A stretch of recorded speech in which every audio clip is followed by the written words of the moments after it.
Bonjour à tous. Aujourd'hui, on parle d'argent, de musique et d'empire. Voici le classement des chanteurs africains les plus riches, combien ils valent approximativement et où ils font leur argent, musique, endorsement, entreprise et investissement. Attention, les chiffres sont des estimations publiées par différents médias et agences. Ils évoluent souvent. Nkosinati Mafumulo, connu comme Black Coffee, est l'un des DJ producteurs les plus puissants d'Afrique. Sa richesse vient de tournées mondiales, de résidences, de productions et de collaborations internationales.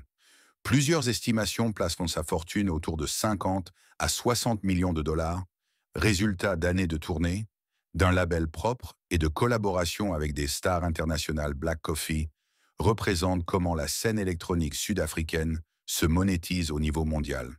Don Jazzy, Nigeria, producteur historique et patron du label Mavin, Don Jazzy a construit une fortune grâce à la production, au développement d'artistes, au placement publicitaire et à des participations dans des startups locales.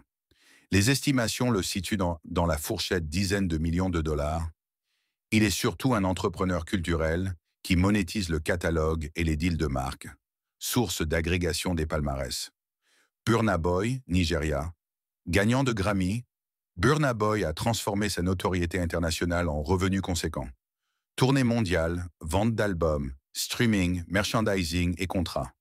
En 2024 à 2025, les évaluations varient grandement selon les sources, mais beaucoup placent sa fortune autour de 20 à 40 millions de dollars. Certaines estimations plus élevées existent. Au-delà de la musique, il développe sa marque personnelle et signe des partenariats stratégiques. Wizkid, Nigeria. Wizkid est l'un des visages mondiaux de l'Afrobeats.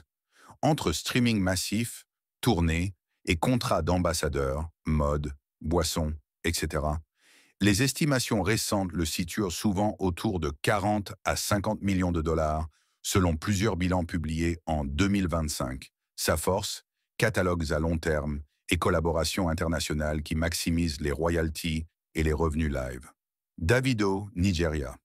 Davido est un cas d'école de superstar qui convertit célébrité en revenus diversifiés. Vente d'albums, streaming, tournée mondiale et surtout contrats d'endossement avec de grandes marques. Des rapports récents de la presse spécialisée indiquent qu'il pourrait atteindre des dizaines de millions. Certains médias évoquent jusqu'à 80 à 100 millions de dollars selon la méthodologie, surtout après des tournées à guichet fermé et des revenus de merchandising. Forbes et enquêtes sectorielles ont détaillé ses revenus de tournée et ses deals Akon, Sénégal, USA. Akon a un profil particulier, artiste international devenu entrepreneur. Au-delà de ses hits, il a investi dans la tech, la crypto, l'énergie et l'immobilier.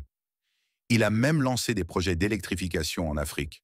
Les estimations récentes le positionnent autour de 70 à 80 millions de dollars selon sources, résultat d'un mix musique plus business internationaux. Son parcours illustre la transition artiste.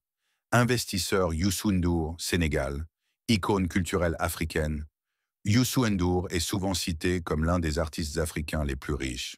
Son empire combine carrière musicale, maison de production, médias, téléradio et investissements divers. Des estimations fiables le placent autour de 140 à 150 millions de dollars, faisant de lui un modèle d'artiste entrepreneur engagé dans les affaires et la politique culturelle. Sa longévité et la diversification expliquent cette valorisation. Selon plusieurs agrégateurs, Youssou N'Dour figure souvent en tête en termes d'actifs et d'empire culturel. Toutefois, il existe une compétition serrée entre stars contemporaines, Davido, Wizkid. Certains classements mentionnent aussi des artistes comme Tinashe, Dobaba ou des magnates de la musique locale. Les méthodologies divergent. Certains calculent la valeur du catalogue, d'autres prennent en compte immobilier, entreprises connexes ou participation en cryptothèque. Résultat, le numéro 1 dépend de la méthodologie et des données publiques disponibles. Pourquoi ces fortunes varient tant? 3 raisons simples. 1. La monétisation du streaming est complexe. Plateforme, accords locaux. 2. Une partie des actifs est privée, immobilier, participation. 3. La monétisation du streaming est complexe. Plateforme, accords locaux. 2. Une partie des actifs est privée, immobilier participation. 3. La monétisation du streaming est complexe, plateforme, accords locaux. 2. Une partie des actifs est privée, immobilier participation. 3. La monétisation du streaming est complexe, plateforme, accords locaux. 2.